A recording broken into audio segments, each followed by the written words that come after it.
two households, both alike in dignity, in fair Verona, where we lay our scene, from ancient grudge break to new mutiny, where civil blood makes civil hands unclean.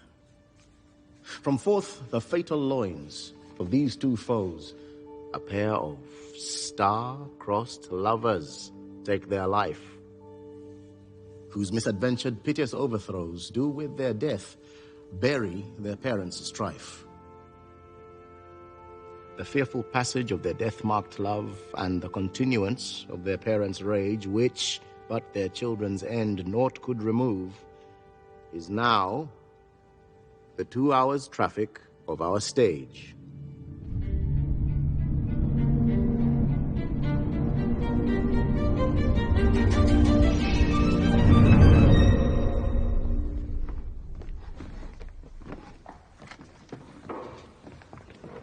Here comes one of the House of Montague. Quarrel. I will back thee.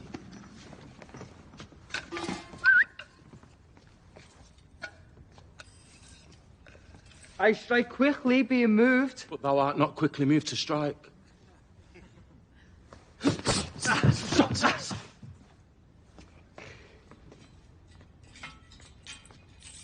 Do you quarrel, sir? Quarrel, sir? No, sir. But if you do, sir, I am for you.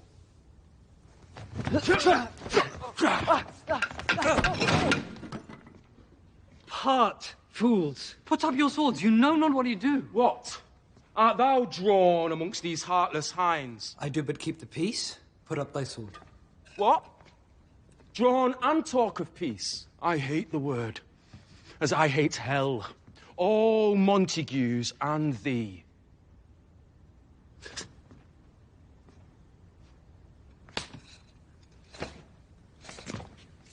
Have at thee, coward! Hey! Not let me go!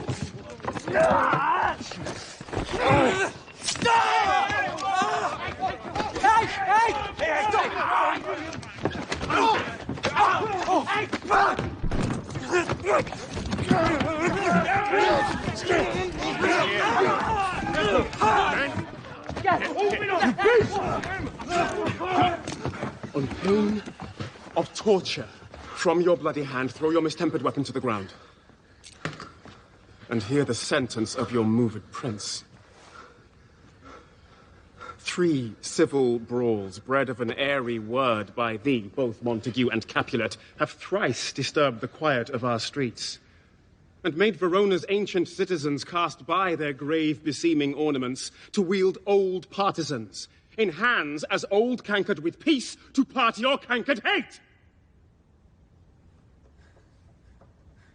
If ever you disturb our streets again, your lives shall pay the forfeit of the peace. For this time, all the rest depart away. You, Capulet, shall go along with me, and Montague, come you this afternoon to know my further pleasure in this case.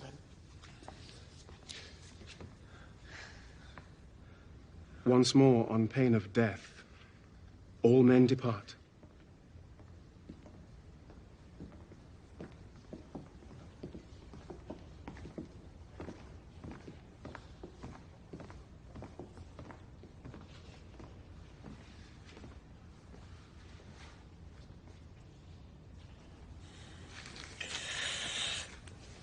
Who set this quarrel on your brooch? Speak, nephew. Were you by when it began? The fiery Tybalt, with his sword prepared. And where is Romeo?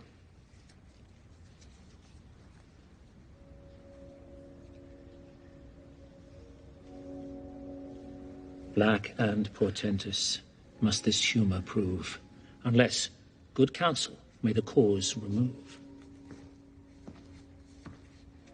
Do you know the cause? I neither know it nor can learn of him. Have you entreated him by any means? Both by myself and many other friends, but he, his own affection's counsellor, is to himself too secret and too close.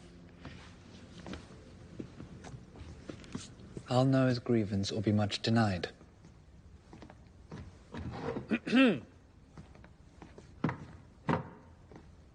What sadness lengthens Romeo's hours? Not having that which having makes them short. In love? Out. Of love? Out of her favour where I am in love. Here's much to do with hate, but more with love. Why then, oh, brawling love, oh, loving hate, oh, anything of nothing first create. Farewell, my cousin. Soft. I will go along, and if you do me so, you do me wrong. I have lost myself. I am not here. This is not Romeo, he's some other one. Tell me in sadness, who is it that you love? In sadness, cousin, I do love a woman. I aimed so near when I supposed you loved. A right good mark, and she's fair I love. A right fair mark, fair cuz, is soonest hit. Be ruled by me, forget to think of her. Farewell, my cuz, thou canst not teach me to forget. I pray, sir, can you read? Aye, mine own fortune in my misery. Perhaps you've learnt it without book. But I pray, can you read anything you see? Aye. If I know the letters and the language. I am sent to trudge about through fair Verona and find them out whose names are written here, but can never find what names the writing person here has writ. I must to the learned rest you merry. Stay, lady, I can read. Signor Martino and his wife and daughters, Mercutio and his brother Valentine, mine uncle Capulet, his wife and daughters, my fair niece Rosaline and Livia, Signor Valentino and his cousin Tybalt, a fair assembly. Whither should they come? To our house. Whose house? My mistress is the great Capulet. And if you be not of the house of Montague, I pray come and crush a cup of wine.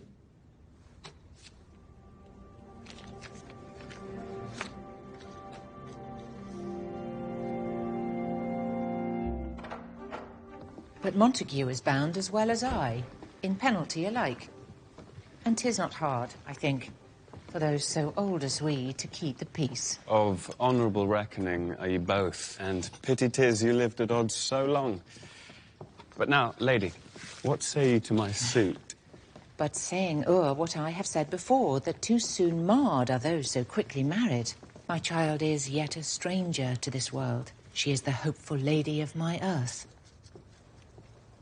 But woo her, gentle Paris, get her heart. My will to her consent is but a part. Tonight we hold an old accustomed feast, whereto we have invited many a guest, such as we love. And you, among the store, one more, most welcome. Makes my number more. How now, who calls? Your mother? Madam, I'm here. What is your will? This is the matter. Nurse, give leave a while. We must talk in secret. Nurse, come back again. I have remembered me. Thou'st hear our counsel. Thou knowest my daughter is of a pretty age. Faith, I can tell her age unto an hour. That can I marry, I remember it well. 'Tis since the earthquake now, so many years, and she was weaned. I never shall forget it, of all the days in the year upon that day. Your lord and you were then at Mantua, for then she could stand alone. Nay, by the rood, she could have run and waddled all about. For even the day before she broke her brow. And then my husband, God be with his soul, he was a merry man, took up the child. Yea, quoth he, dost thou fall upon thy face, thou wilt fall backwards when thou hast small wit, wilt thou not, Jewel? Enough of this, I pray thee. Hold thy peace. And stint thou too, I pray thee, nurse. Say I. Peace I have done. Lord grant me to his grace, thou was the prettiest babe that e'er I nursed. And I might live to see thee married once, I'd have my wish. Marry that. Marry is the very theme I came to talk of. Tell me, daughter Juliet, how stands your disposition to be married? It is an honour that I dream not of. Well, think of marriage now.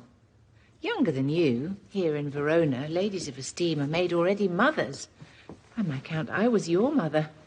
Much upon these years that you are now a maid. Thus then, in brief,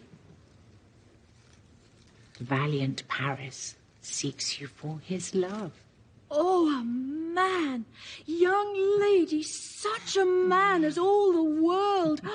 Why, he's a man of wax. Verona's summer hath not such a flower. Oh, nay, he's a flower. In faith, a very flower. What say you? Can you love the gentleman? This night you shall behold him at our feast. Read all the volume of young Paris' face and find delight writ there with beauty's pen.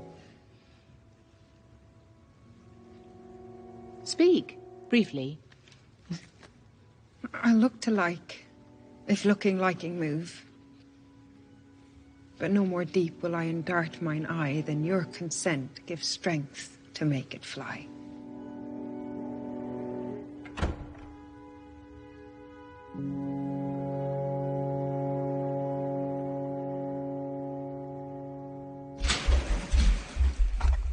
Come, knock and enter. And no sooner in, but every man betaken to his legs. Nay, gentle Romeo, we must have you dance. Not I, believe me.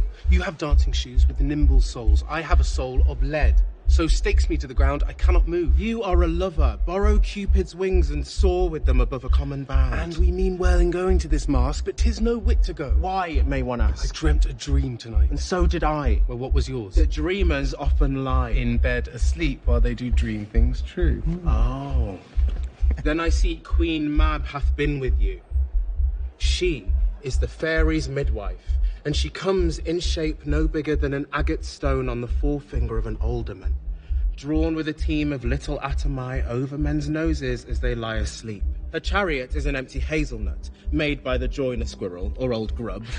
Her wagon spokes of long spinner's legs, her wagner a small, grey, coated gnat. And in this state she gallops, night by night, through lovers' brains, and then they dream of love. O'er lawyers' fingers who straight dream on fees, o'er ladies' lips who straight on kisses dream. Sometime she driveth o'er a soldier's neck, then dreams he of cutting foreign throats, of breaches, ambushes, Spanish blades of hells 5 fathoms deep, and then anon drums in his ear, at which he starts and wakes, and being thus frighted, swears a prayer or two and sleeps again. This is the very Mab. Peace, Mercutio, peace. Thou talks of nothing. True. I talk of dreams, which are the children of an idle brain, begot of nothing but vain fantasy, which is as thin of substance as the air, and more inconstant than the wind, who woos even now the frozen bosom of the north, and then being angered, puffs away from thence and turns his face to the dew-dropping south. This wind you talk of blows us from ourselves. Supper is done, and we shall come too late. I fear too early. For my mind misgives some consequence yet hanging in the stars, shall bitterly begin his fearful date with this night's revels, and expire the term of a despised life closed in my breast by some vile forfeit of untimely death.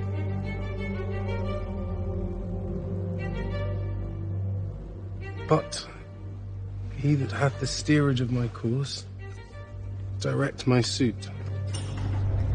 On, lusty gentlemen, to Rosaline.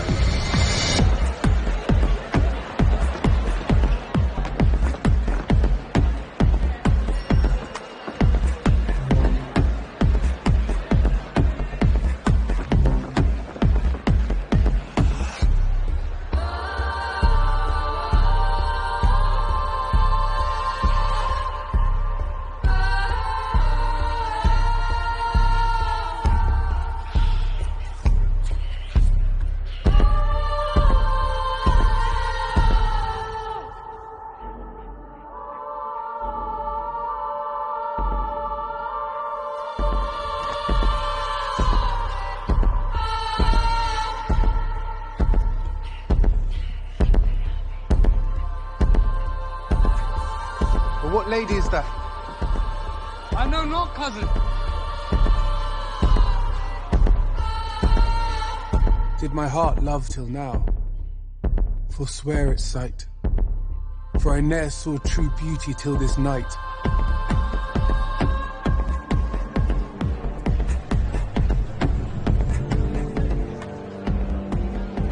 This by his voice should be a Montague.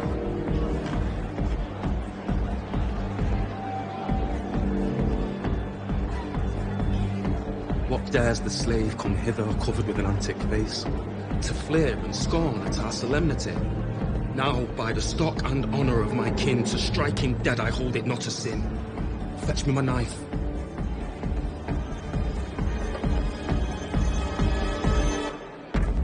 Why, how now, kinsman? Wherefore storm you so? Dear aunt, this is a Montague, our foe. Young Romeo, is it? 'Tis he, that villain, Romeo. I would not for the wealth of all this town here in my house do him disparagement, therefore be patient, take no note of him. It is my will. I'll not endure him. He shall be endured. Am I the mistress here, or you go to... You'll not endure him? God shall mend my soul, you'll make a mutiny among my guests. Why, my aunt, 'tis a shame. Go to. You must cross me. You are a princox. Go. Be quiet. Or for shame, I'll make you quiet.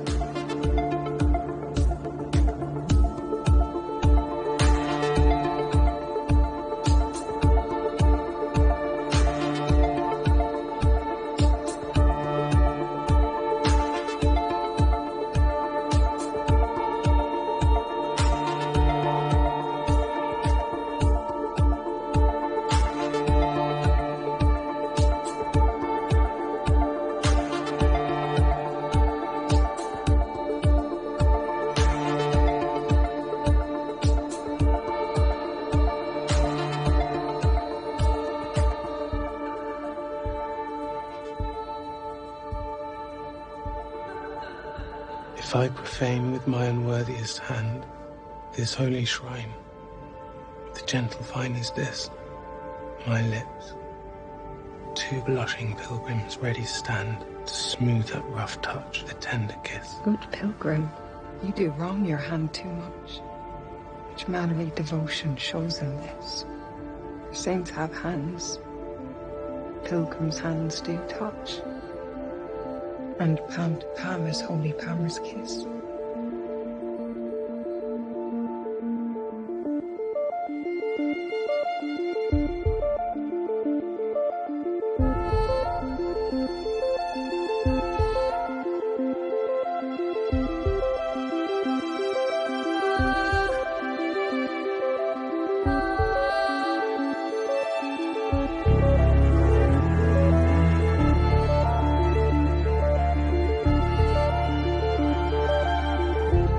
Saints' lips, and holy palmers too. I, pilgrim, lips that they must use in prayer. Oh then, dear saint, let lips do what hands do. They pray, grant thou, lest faith turn to despair. Saints do not move, thou grant for prayer's sake. Then move not. While my prayer's effect I take.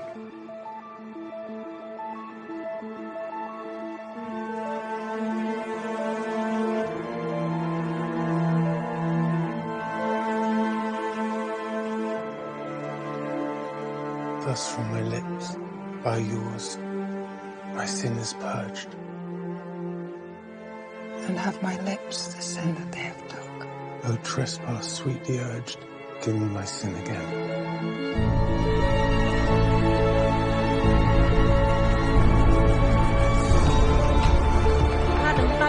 Madam, your mother craves a word.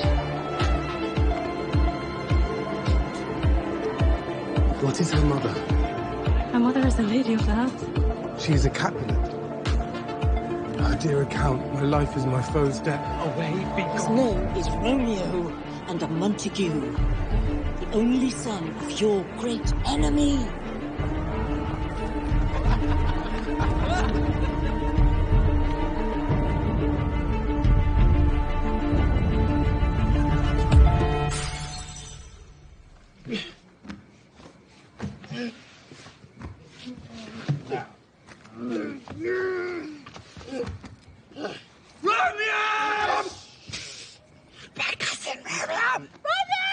I'll conjure him. Romeo, humours, madman, passion, lover, appear thou in the likeness of a sigh. He heareth not, he stirreth not, he moveth not. Romeo, good night. Out to my truckle bed. Wait! This field bed is too cold for me. Come, shall we go?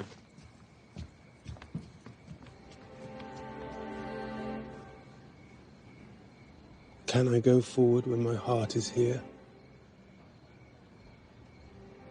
Turn back, dull earth, and find thy centre out.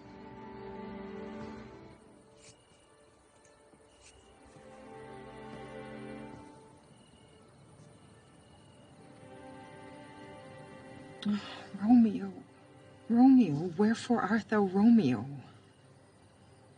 Deny thy father and refuse thy name, or if thou wilt not be but sworn my love, and I'll no longer be a Capulet. 'Tis but thy name that is mine enemy. Thou art thyself, though not a Montague. What's Montague? It is nor hand nor foot, nor arm, nor face, nor any other part belonging to a man. Oh, be some other name!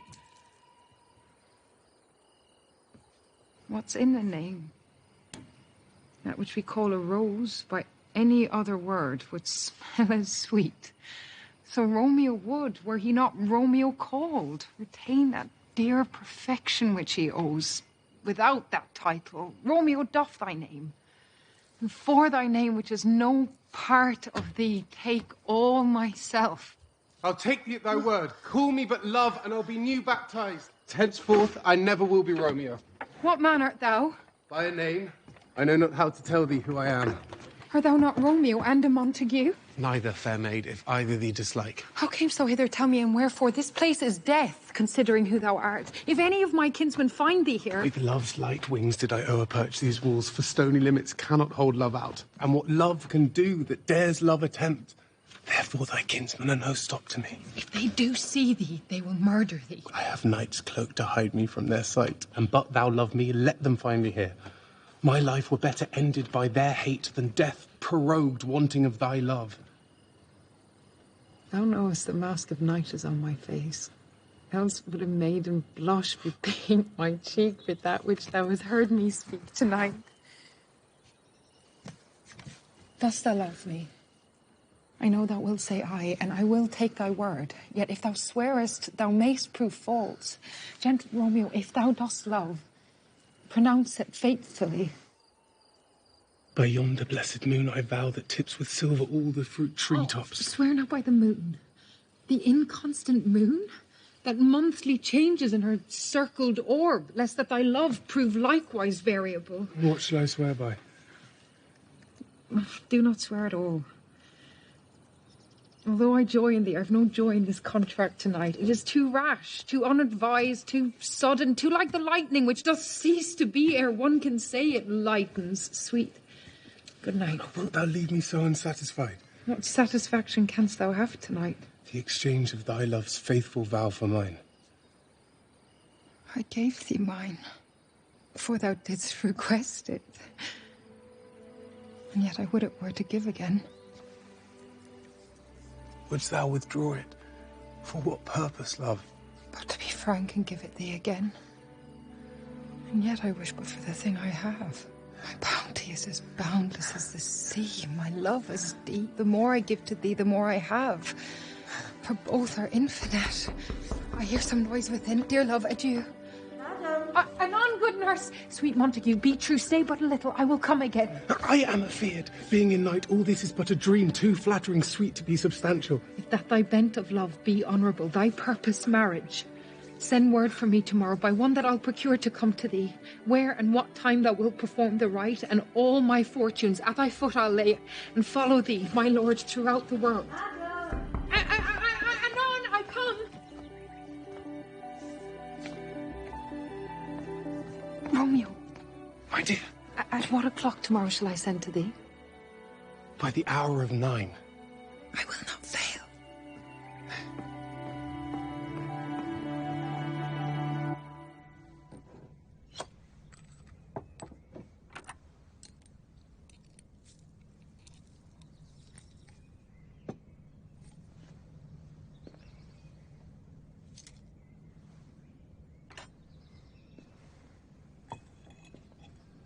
Within the infant rind of this small flower, poison hath residence, and medicine power. For this, being smelled, with that part cheers each part, and being tasted, slays all senses with the heart. Two such opposed kings encamp them still, in men as well as herbs, grace and rude will. And where the worser is predominant, full soon the canker death eats up that plant.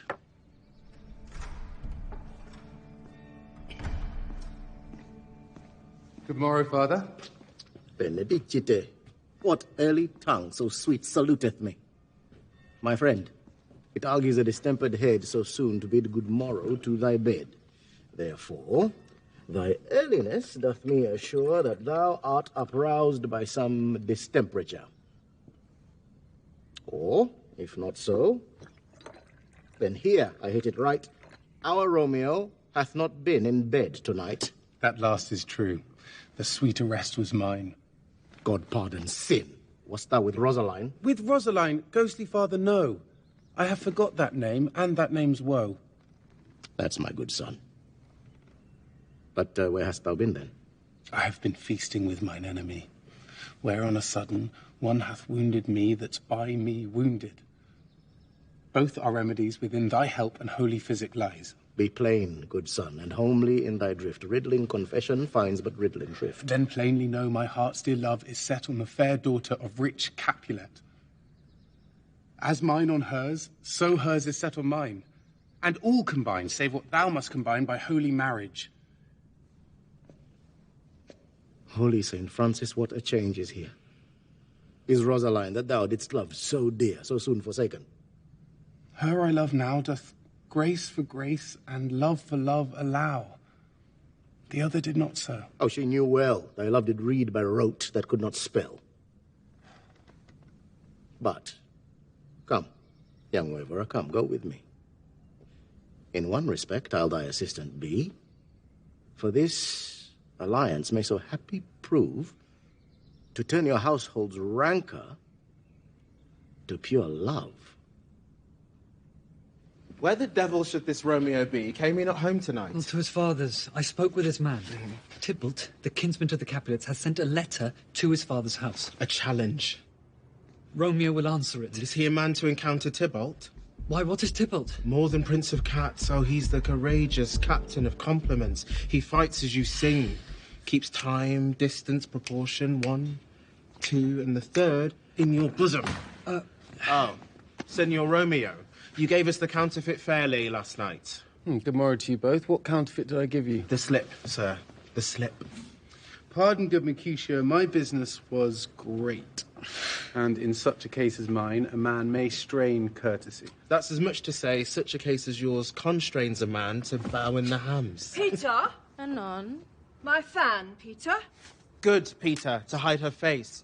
For her fan's the fairer face. God ye good morrow, gentlemen. God ye good den, fair gentlewoman. Is it good den? 'Tis no less, I tell ye, for the bawdy hand of the dial is now upon the prick of noon. Out upon you. Can either of you tell me where I may find the young Romeo? She will invite him to some supper. So, ho, Romeo, will you come? I'll follow you. Farewell, ancient lady. Farewell, lady, lady. Oh, scurvy knaves. Oh, pray you, sir, a word. My young lady bid me inquire you out. What she bid me say I will keep to myself. But first, let me tell ye, if ye should lead her into a fool's paradise, as they say, it were a very gross kind of behaviour. Nurse, commend me to thy lady and mistress. I protest unto thee. Pardon him, faith, I would tell her as much. Lord, Lord, she will be a joyful woman. What wilt thou tell her, nurse? Thou dost not mark me. I would tell her so that you do protest, which, as I take it, is a gentlemanlike offer. Bid her devise some means to come to Shrift this afternoon, and there she shall, at Friar Lawrence cell, be shrived and married. This afternoon, sir? Well, she shall be there. Farewell. Commend me to thy mistress. Oh, now God in heaven bless thee. Hark you, sir. Commend me to thy lady. Yeah, 1,000 times. Peter? Anon. My fan, Peter.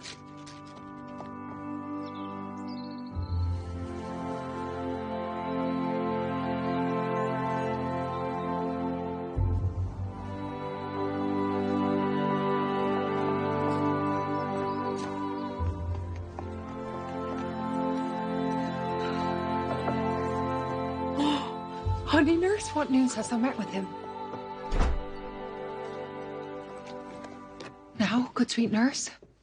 Oh Lord, why lookest thou sad? I'm aweary. Give me leave a while. Nay, come, I pray thee, speak. Good nurse, speak. Oh, jeez, you what haste? Can you not stay a while? Do you not see I'm out of breath? How art thou out of breath when thou hast breath to say to me thou art out of breath? Is thy news good or bad? Answer to that. Well, you have made a simple choice. You know not how to choose a man. Romeo? No, not he. But what says he of our marriage? What of that? Oh, Lord, how my head aches. What a head have I. Beshrew your heart for sending me about to catch my death with jaunting up and down. Come, what says Romeo? Have you got leave to go to Shrift today? I have. Then hie you hence to Friar Lawrence cell. There stays a husband to make you a wife.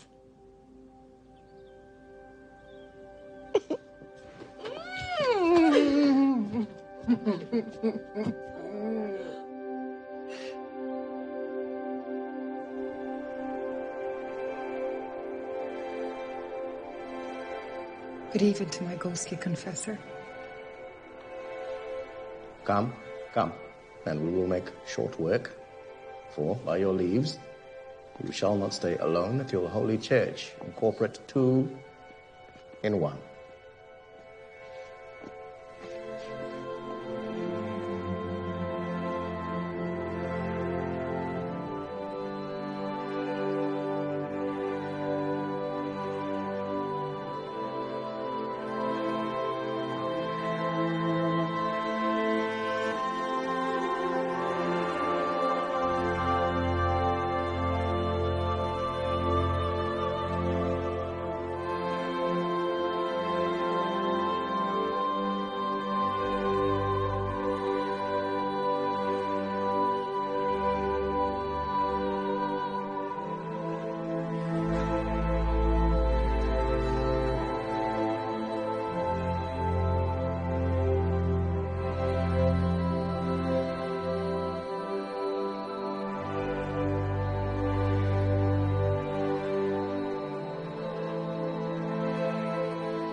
Mercutio, thou consortest with Romeo.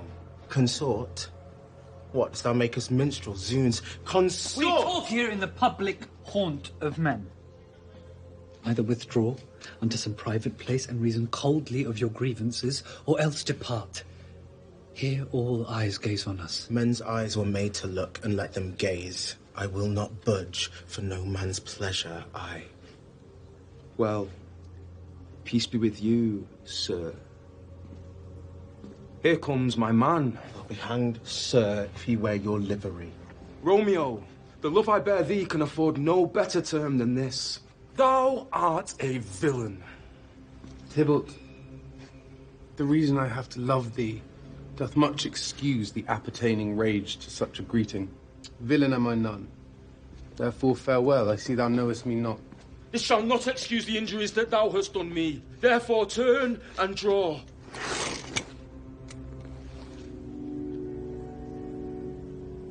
I protest I never injured thee, but love thee more than thou canst devise, till thou shalt know the reason of my love. And so, good Capulet, which name I tender as dearly as my own,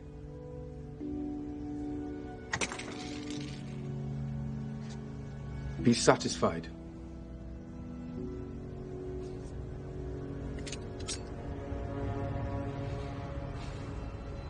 Oh, calm, dishonorable, vile submission. Peace.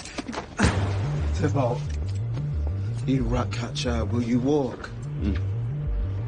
What wouldst thou have with me? Good king of cats, nothing but one of your 9 lives. I am for you. Come, sir, your passado.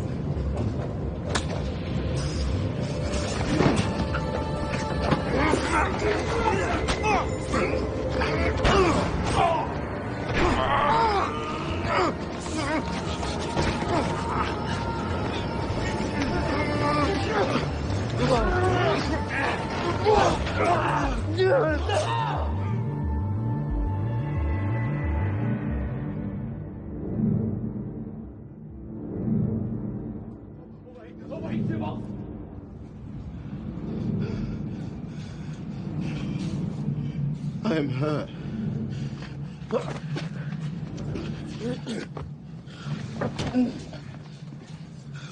Why the devil came you between us?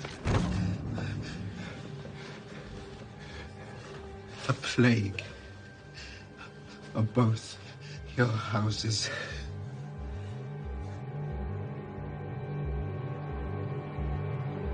A plague on both your houses. Gallop apace, you fiery footed steeds, towards Phoebus' lodging. Such a wagoner as Phaeton would whip you to the west, and bring in cloudy night immediately. Spread thy close curtain, love-performing night, that runaways' eyes may wink, and Romeo leap to these arms, untalked of and unseen. Sweet Juliet, thy beauty hath made me effeminate, and in my temper softened valor's steel.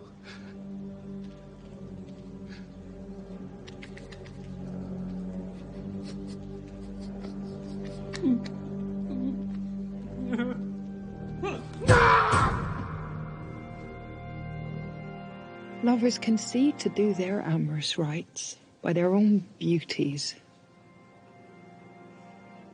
Or if love be blind, it best agrees with night. Come, civil night. Come, thou sober, suited matron, all in black. Hood my unmanned blood bating in my cheeks with thy black mantle, till strange love grow bold. Think true love acted simple modesty. This day's black fate on more days doth depend. This but begins the woe others must end.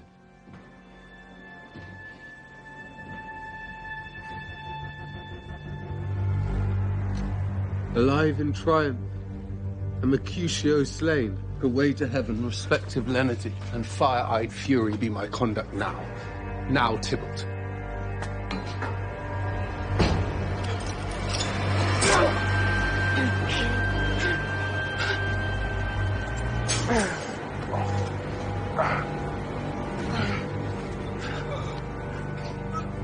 Romeo, Prince will doom thee death if thou art taken. Hence be gone away.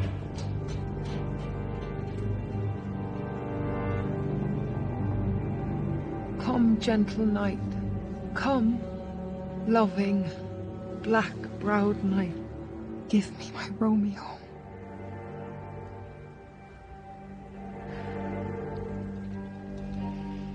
And when I shall die, take him and cut him out in little stars, and he will make the face of heaven so fine that all the world will be in love with night, and pay no worship to the garish sun.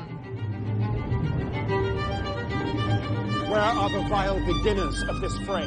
There lies the man, slain by young Romeo. That slew thy kinsman, brave Mercutio. Prince, as thou art true, for blood of ours, shed blood of Montague. Yes, Benvolio. Who began this bloody fray? Tybalt, his slain, whom Romeo's hand did slay, Romeo that spoke him fair, bade him bethink how slight the quarrel was, and urged withal your high displeasure. All this uttered with calm breath, gentle look, knees humbly bowed, could not take truce with the unruly spleen of Tybalt, deaf to peace, but that he tilts with piercing steel at bold Mercutio's breast. An envious thrust from Tybalt hit the life of stout Mercutio, and then Tybalt fled. He is a kinsman to the Montague. Affection makes him false. He speaks not true. I beg for justice, which thou, Prince, must give. Romeo slew him. He slew Mercutio. Who now the price of his dear blood doth owe? Not Romeo, Prince. He was Mercutio's friend. His fault compels but what the law doth end, the life of Tybalt. And for that offence, immediately we do exile him hence. Prince, no. I will be deaf to pleading and excuses. Nor tears nor prayers shall purchase out abuses, therefore use none. Let Romeo hence in haste, else when he is found, that hour is his last.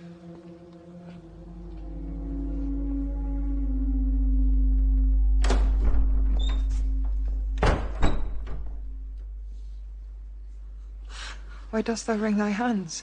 Oh, we're a day. He's dead. He's dead. He's dead. We are undone, lady. We are undone. Oh, courteous Tybalt, honest gentleman, that ever I should live to see thee dead. What storm is this that blows so contrary? Tybalt is gone, and Romeo banished. Romeo that killed him, he is banished. Oh, God. Did Romeo's hand shed Tybalt's blood?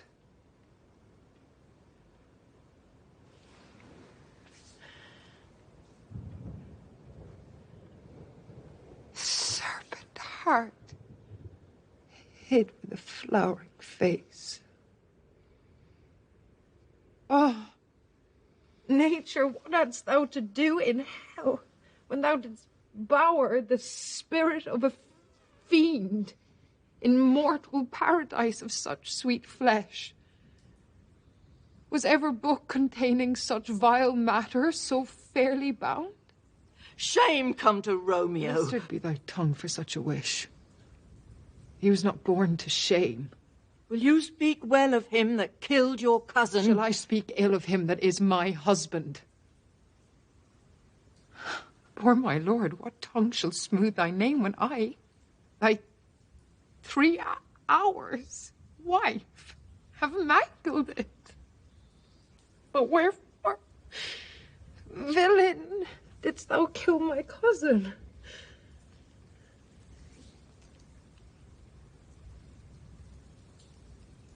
That villain cousin would have killed my husband.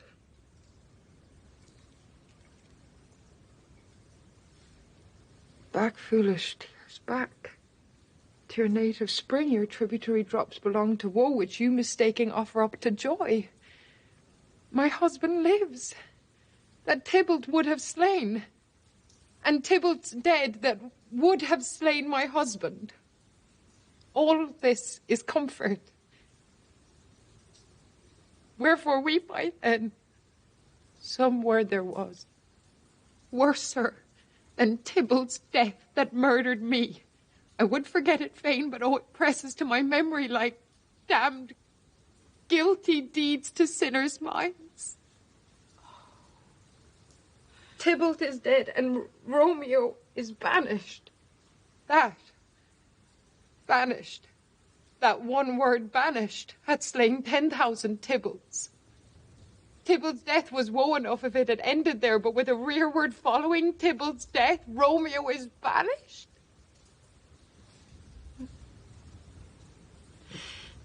Stay here, in your chamber. I'll find Romeo to comfort you. Harkee, I wot well where he is. Harkee, your Romeo will be here at night. After him. Hence from Verona art thou banished. There is no world without Verona walls. But purgatory, torture, hell itself. Hence banished is banished from the world, and world's exile is death. Then banished is death mistermed. Calling death banished, thou cuts my head off with a golden axe and smilest upon the stroke that murders me. This is dear mercy, and thou seest it not. 'Tis torture and not mercy. Heaven is here where Juliet lives. Oh, thou fond madman, hear me a little speak. I will speak again of banishment. Who is it that knocks so hard? Whence come you? What is your will? Let me come in and I will tell my errand. I come from Lady Juliet. Comest thou from Juliet? Where is she, and how doth she, and what says my concealed lady to our cancelled love? Well, she says nothing, sir, but weeps and weeps, and now falls on her bed, and then starts up, and Tybalt calls, and then gets Romeo cries. As if that name, shot from the deadly level of a gun, did murder her as that name's cursed hand murdered her kinsman. Tell me, friar, tell me in what vile part of this anatomy doth my name lodge? Tell me that I may sack the hateful man. Hold thy desperate hand! Hast thou slain Tybalt? Wilt thou slay thyself and slay thy lady that in thy life lives, by doing damned hate upon thyself? What? Rouse thee, man. Thy Juliet is alive, for whose dear sake thou wast but lately dead. There art thou happy. Tybalt would kill thee, but thou slewest Tybalt. There art thou happy. The law that threatened death becomes thy friend, turns it to exile. There art thou happy. Happiness courts thee in her best array. A pack of blessings lights up upon thy back, but like a misbehaved and sullen wench thou pout'st upon thy fortune and thy love. Take heed, for such die miserable.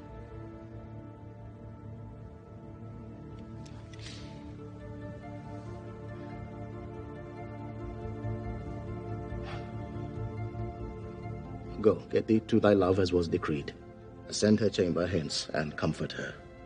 But look thou stay not till the watch be set, for then thou canst not pass to Mantua, where thou shalt live, till we can find a time to blaze your marriage, reconcile your friends, beg pardon of the prince, and call thee back with 1,000 times more joy than thou wentst forth in lamentation. Go before, nurse, commend me to thy lady, bid her hasten all the house to bed, which heavy sorrow makes them apt unto.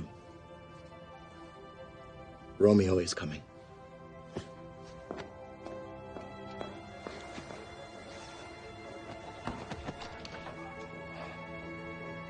Either be gone before the watch be set, or by the break of day disguised from hence. Sojourn in Mantua. Meanwhile, I'll seek your man, Benvolio, and he shall signify from time to time every good hap to you that chances here. Give me your hand. It is late. Farewell. Farewell.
Things have fallen out, sir, so unluckily that we've had no time to move our daughter.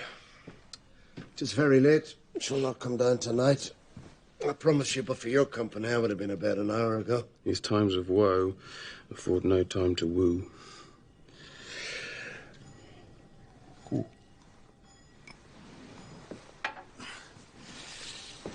Commend me to your daughter. We will. And know her mind early tomorrow. Tonight, she's mewed up to her heaviness. Sir Paris, I will make a desperate tender of my child's love. I think she will be ruled in all respects by me. Nay, more, I doubt it not. I shall speak with her ere I go to bed, acquaint her here of valiant Paris' love, and bid her, mark you me, on Wednesday next... But, Soph, what day is this? Monday, my lady. Monday? Well, Wednesday is too soon. A Thursday let it be. A Thursday, I say, she shall be married to this noble Earl. Will you be ready? Do you like this haste? Lady, I would that Thursday were tomorrow. Well, get you gone. A Thursday be it then. Farewell, my lord, it is too late. We may call it early, by and by.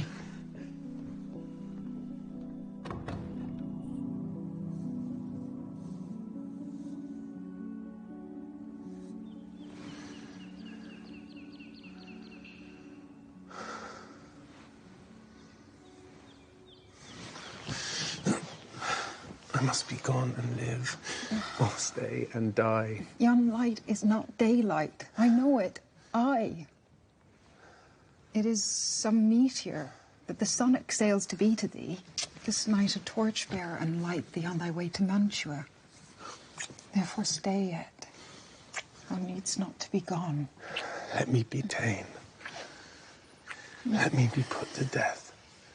I am content, so thou wilt have it so. I have more care to stay than will to go. Come, death, and welcome. Juliet wills it so.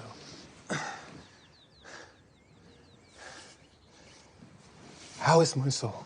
Let's talk. It is not day. It is. I hence be gone. Away. It is the lark that sings so out of tune, straining harsh discords and unpleasing sharps. Oh, now be gone. More light and light it grows. More light and light. More dark and dark our woes. Farewell. One kiss and I'll descend.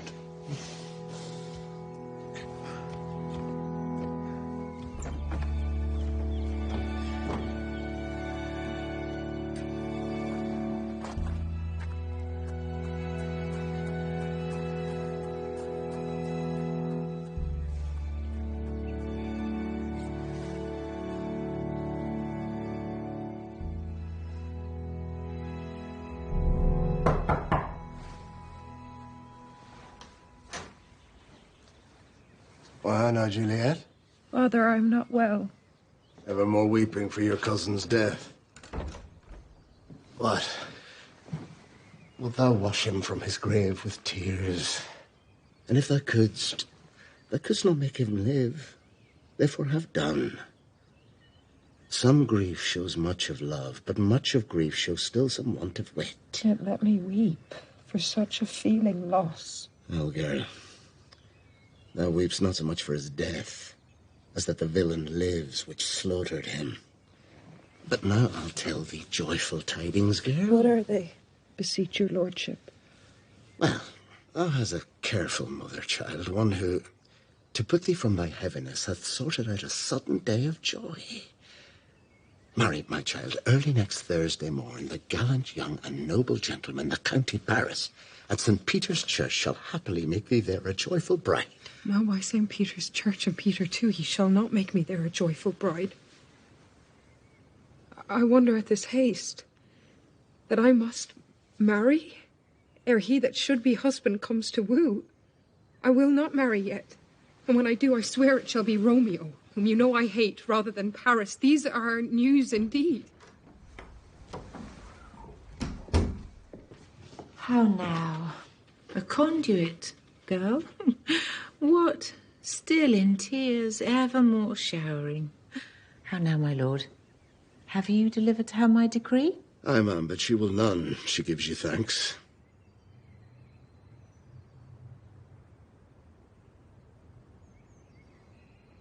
Are you not proud?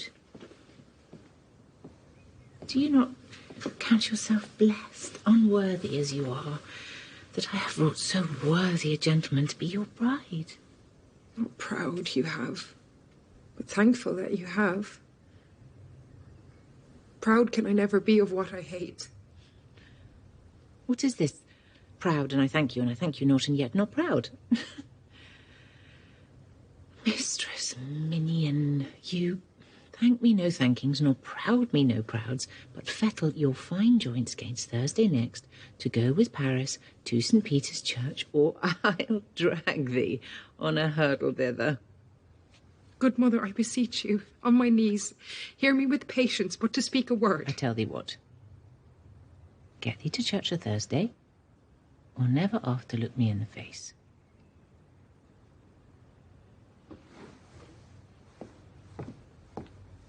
Speak not, reply not, do not answer me.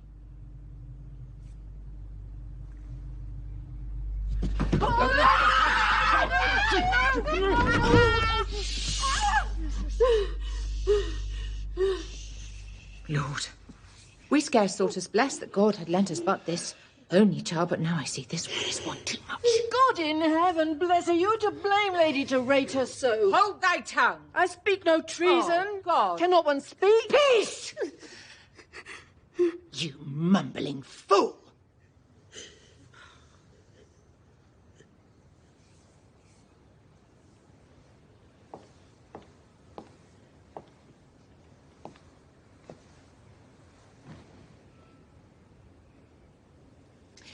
Day, night, hour, tide, time, work, play, alone, in company, still my care has been to have thee matched. And having now provided to answer, I'll not wed, I cannot love, I am too young, I pray you pardon me. But as you will not wed, I'll pardon you.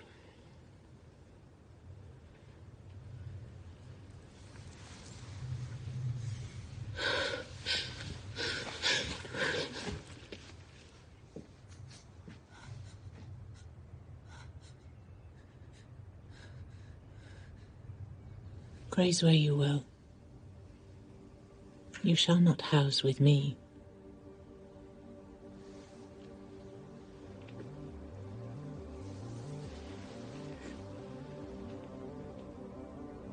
Thursday is near. Lay hand on heart, advise. An you be mine, I'll give you to my friend. An you be not, hang, beg, starve, die in the streets. By myself, I'll ne'er acknowledge thee. Is there no pity? Sitting in the clouds that can see into the bottom of my grief. Oh, sweet my mother, cast me not away. Delay this marriage by a month, a week. Or if thou do not, make my bridal bed in that dim monument where Tybalt lies. Talk not to me, for I'll not speak a word.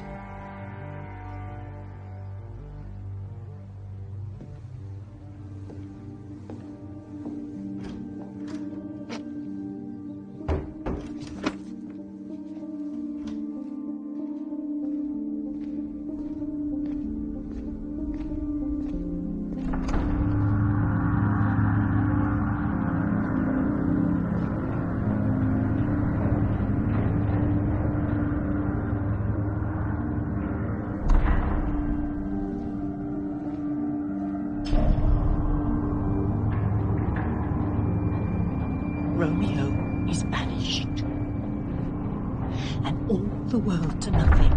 He dares ne'er come back to challenge you. Or if he do, it must be done by stealth. Then, since the case so stands as now it doth, I think it best you marry with the county. Now, he's a lovely gentleman. I think you're happy in this second match, for it excels your first. Or if it did not, your first is dead. And 'twere as good he were.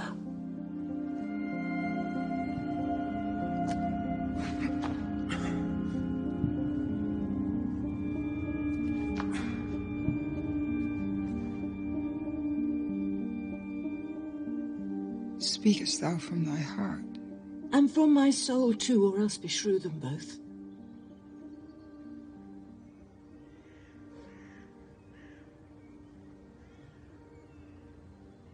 Amen.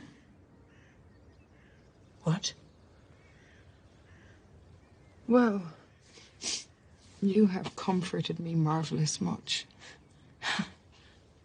Go in and tell my lady I am gone, having displeased my mother, to Lawrence cell, to make confession and to be absolved. Marry, that I will. And this is wisely done.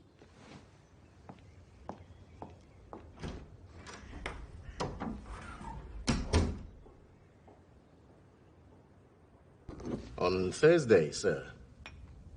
The time is very short. The Lady Capulet will have it so, and I am nothing slow to slack her haste. You say you do not know Juliet's mind. Uneven is the course. I like it not. Now, sir, her mother counts it dangerous that she do give her sorrow so much sway, and in her wisdom hastes our marriage to stop the inundation of her tears, which, too much minded by herself alone, may be put from her by society. Now do you know the reason for this haste? Happily met, my lady and my wife. That may be, sir, when I may be a wife. That maybe must be, love, on Thursday next. What must be shall be. That's a certain text. Come you to make confession to this father? To answer that, I should confess to you. Do not deny to him that you love me. I will confess to you that I love him. So will ye, I am sure, that you love me? If I do so, it will be of more price, being spoke behind your back than to your face. Poor soul, thy face is much abused with tears. Thy face is mine, and thou hast slandered it. That may be so, for it is not mine own. Are you at leisure, Holy Father, now, or shall I come to you at evening mass? My leisure serves me, pensive daughter, now. My lord, we must entreat the time alone. God shield I should disturb devotion. Juliet, on Thursday, early will I rouse ye. Till then, adieu, and keep this holy kiss.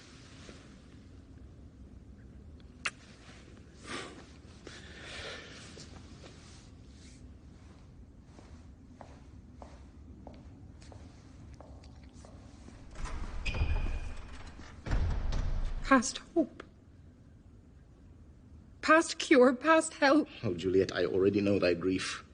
I hear thou must, and nothing may prorogue it, on Thursday next be married to young Paris. Tell me not, friar, that thou hearest of this, unless thou tell me how I may prevent it. If in thy wisdom thou canst give no help, do thou but call my resolution wise, and with this knife I'll help it presently. God joined my heart and Romeo's. Thou our hands. And ere this hand by thee to Romeo sealed shall become the label to another deed, or my true heart with treacherous revolt turn to another, this shall slay them both. Therefore, give me some present counsel, or behold, twixt my extremes and me, this bloody knife shall play the umpire. Oh, I long to die. If what thou speak not of remedy. Hold, daughter. I do spy a kind of hope. If rather than to marry County Paris, thou hast the strength of will to slay thyself, then is it likely thou wilt undertake a thing like death to chide away this shame. And if thou darest, I'll give thee remedy. Bid me leap rather than marry Paris.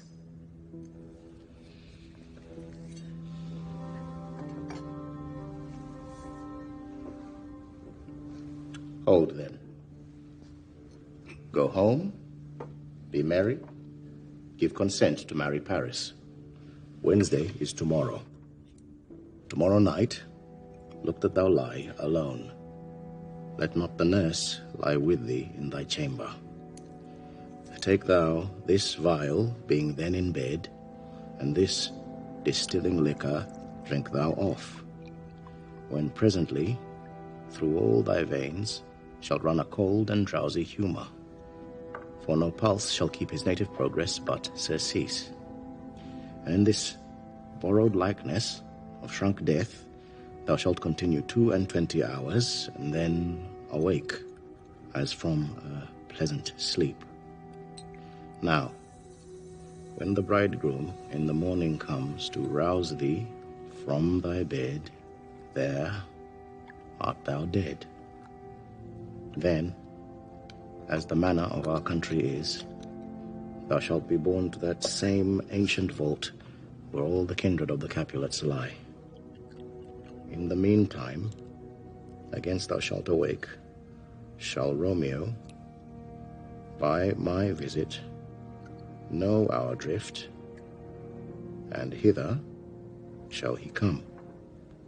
And he and I will watch thy waking, and that very night shall Romeo bear thee hence to Mantua. And this shall free thee from this present shame, if no inconstant toy nor childish fear abate thy valour in the acting it. Oh, tell not me of fear. Hold, be gone. Be strong and prosperous in this resolve.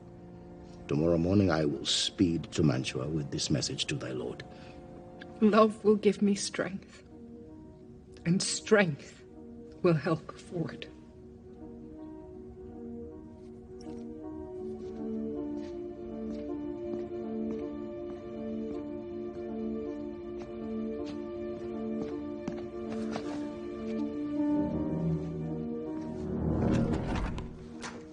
How now, my headstrong? Where have you been gadding? Where I've learnt me to repent the sin of disobedient opposition to you and your behests. And am enjoined by Holy Lawrence to fall prostrate here and beg your pardon. Pardon, I beseech you. Henceforward, I am ever ruled by you. Call for young Paris. Go tell him of this. I'll have this knot knit up tomorrow morning. Oh, no, not till Thursday. There's time enough. Aye, Mary, go, I say, and fetch him hither. We shall be short in our provision. 'Tis now near night. Tush! I will stir about, and all things shall be well, I warrant thee. My heart is wondrous light against tomorrow. That this same wayward girl is so reclaimed. Go, nurse, go with her. We'll to church tomorrow. Gentle nurse, I pray thee leave me to myself tonight. So please you let me now be left alone. And let the nurse this night sit up with you, for I'm sure your hands are full, all in this so sudden business. Good night. Get thee to bed and rest, for thou hast need. Farewell.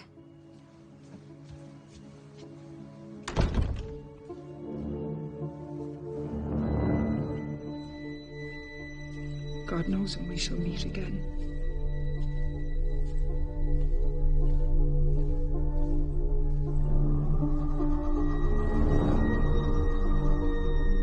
I have a faint cold fear thrills through my veins that almost freezes up the heat of life. I'll call them back again to comfort me. Nurse! Nurse!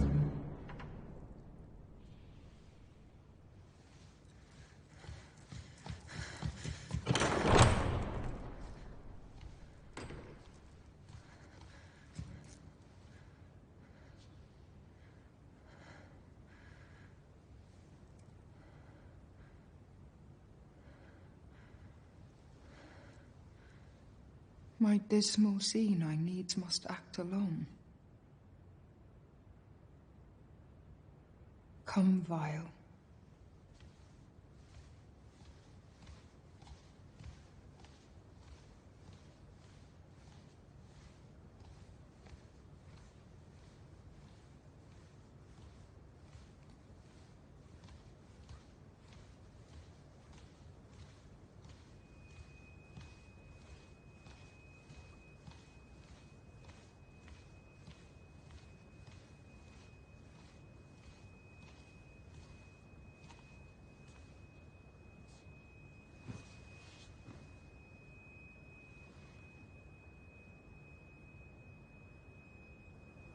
What if this mixture do not work at all?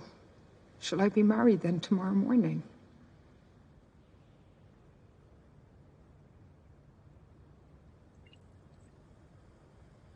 What if it be a poison that the friar subtly hath ministered to have me dead?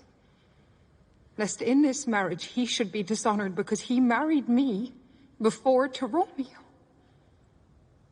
I fear it is. And yet methinks it should not, for he hath still been tried a holy man.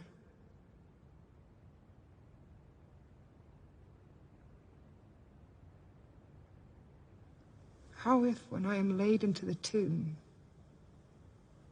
I wake before the time that Romeo comes to redeem me?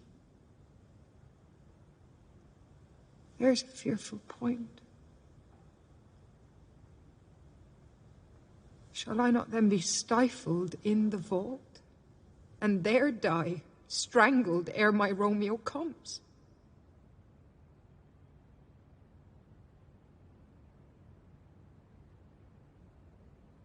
Or if I live, is it not very like the horrible conceit of death and night? Together with the terror of the place as in a vault. An ancient receptacle, where for this many 100 years the bones of all my buried ancestors are packed, where bloody Tybalt yet but green in earth lies festering in his shroud, where, as they say, at some hours in the night spirits resort and shriek like mandrakes torn out of the earth, and living mortals hearing them run mad. Romeo? Romeo?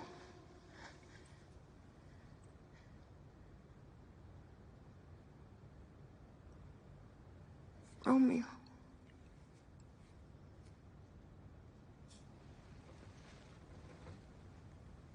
Here's drink.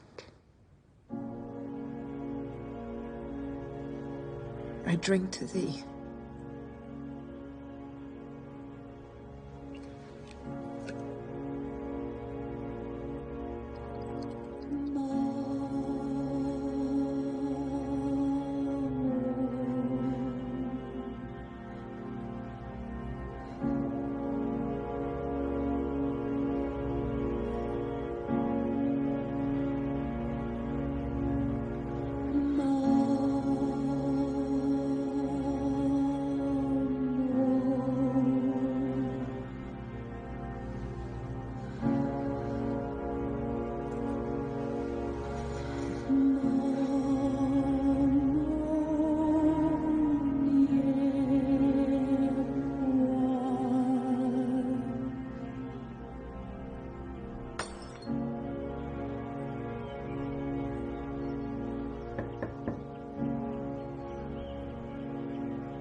Mistress, my bride. Why, you slug a bitch. Oh. What, just didn't you close it down again? I needs must wake you.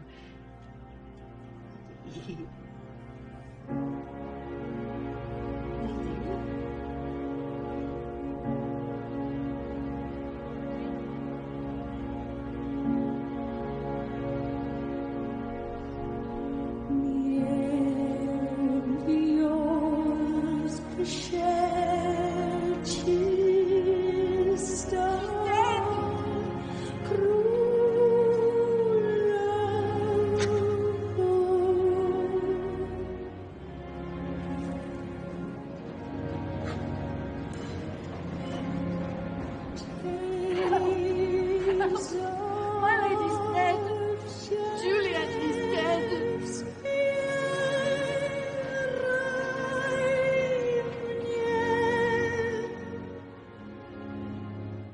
My son, the night before thy wedding day, hath death lain with thy wife. There she lies. Have I thought long to see this morning's face, and doth it give me such a sight as this? Ah, let me see her.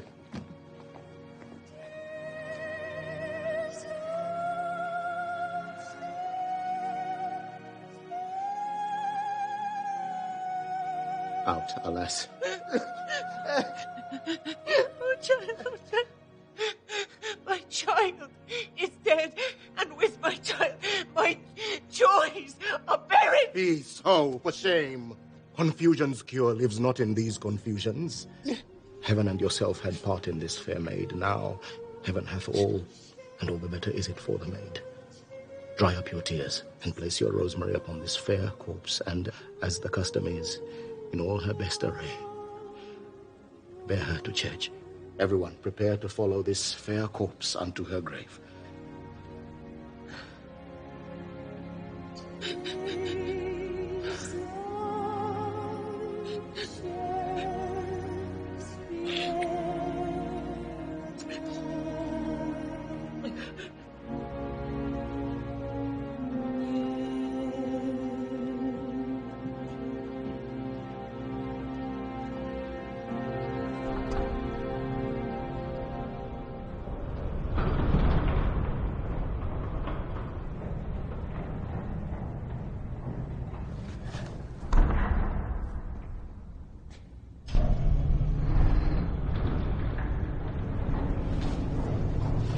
How now, Benvolio?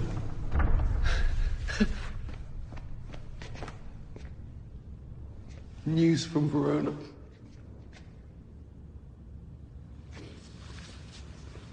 If I may trust the flattering truth of sleep, my dreams presage some joyful news at hand. I dreamt my lady came and found me dead.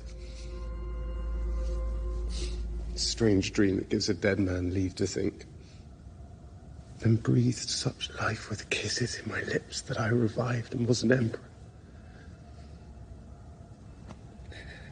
Tell me, how doth my lady? Is my father well?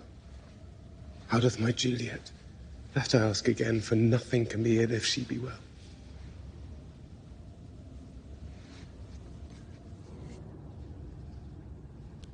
Juliet's body sleeps in Capel's monument, and her immortal part with angels lives. Oh, pardon me for bringing these ill news.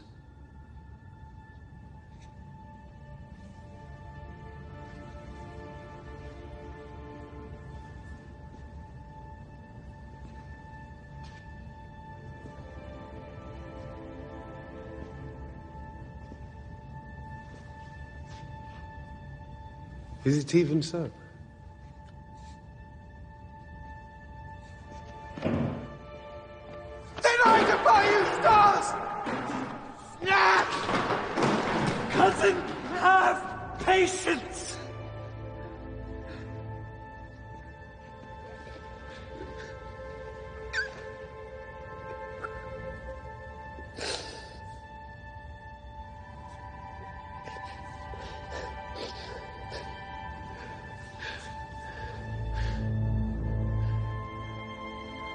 Tush, thou art deceived. Dost thou bring no message from the friar? None, my good cousin. No matter. Get thee gone.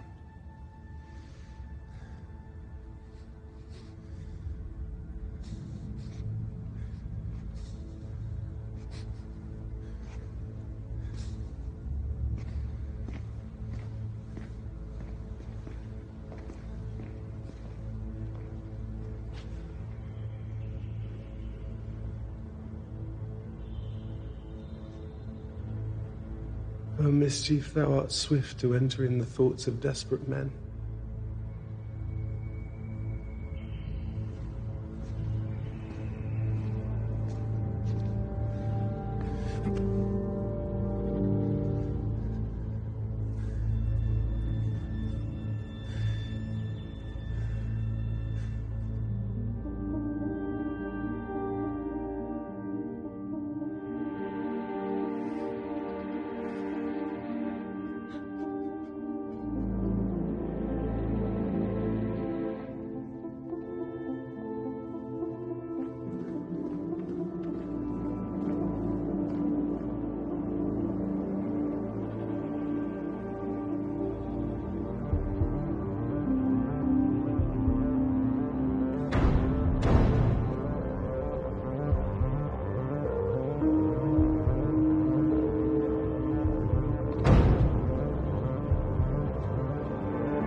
unhallowed toil.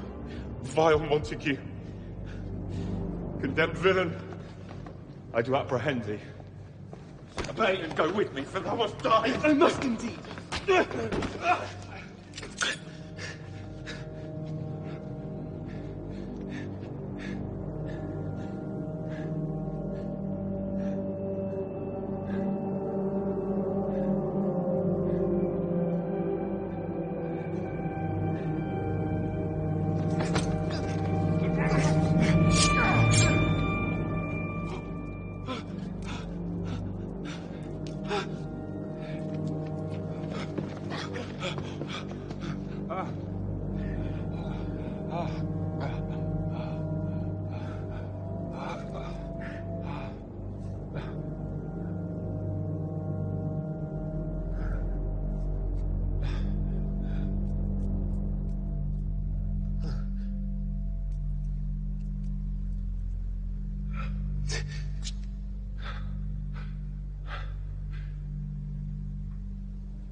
I'll bury thee in a triumphant grave. A grave.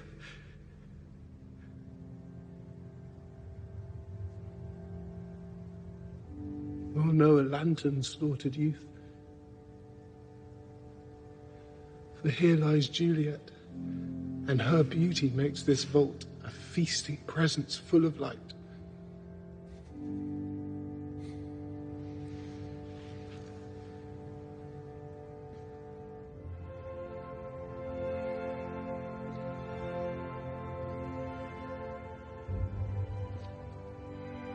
Oh, my love. My wife.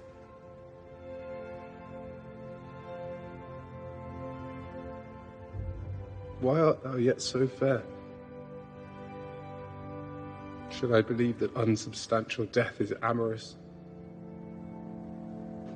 And that the lean, abhorred monster keeps thee here in the dark to be his paramour? For fear of that, I still will stay with thee, and never from this palace of dim night depart again. Oh, here will I set up my everlasting rest, and shake the yoke of inauspicious stars from this world-wearied flesh.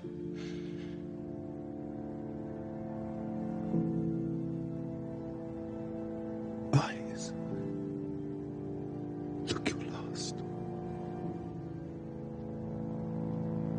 Arms,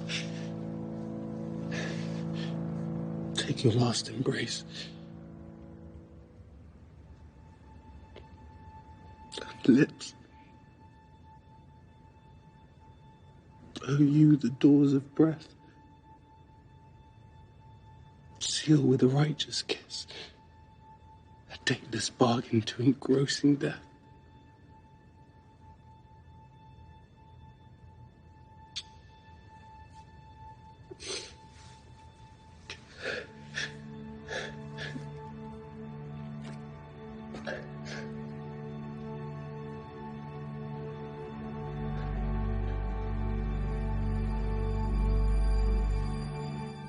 Here's to my love.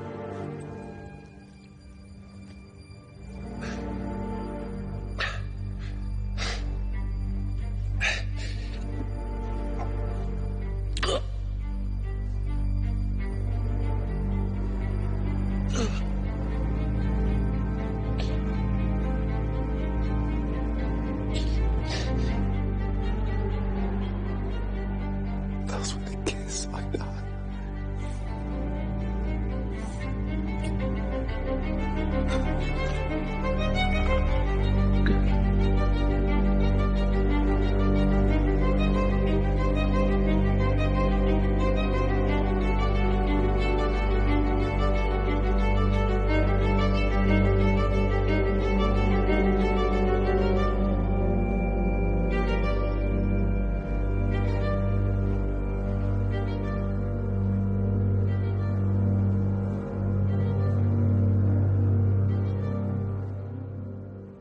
What's here?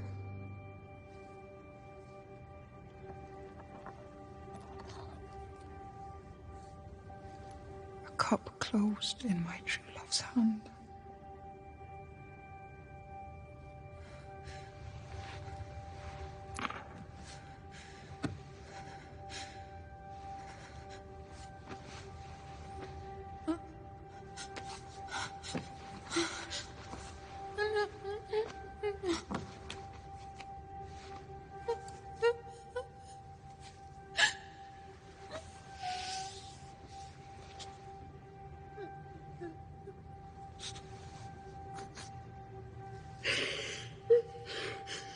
reason I seeth in his timeless end. Sure, drank all and left no friendly drop to help me after. I'll kiss thy lips. Haply some poison yet doth hang on them to make me die with the restorative. My lips are warm. Romeo!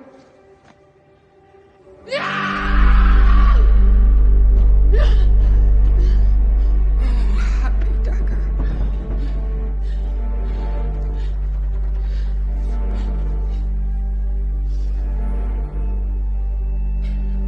This is thy sheath.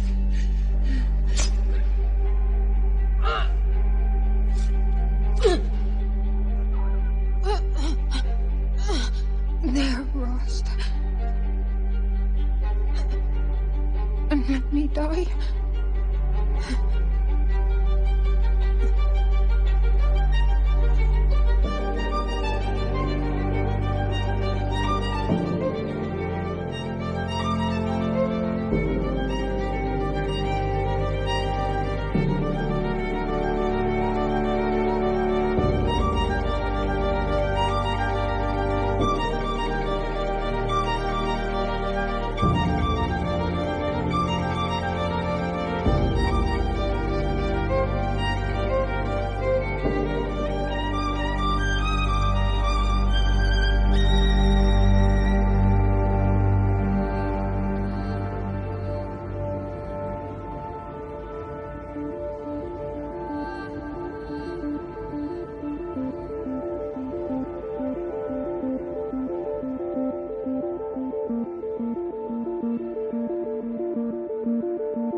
See what a scourge is laid upon your hate, that heaven finds means to kill your joys with love.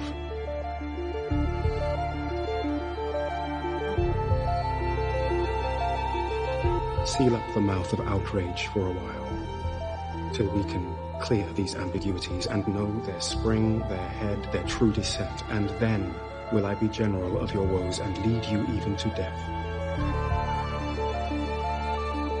Meantime, forbear, and let mischance be slave to patience.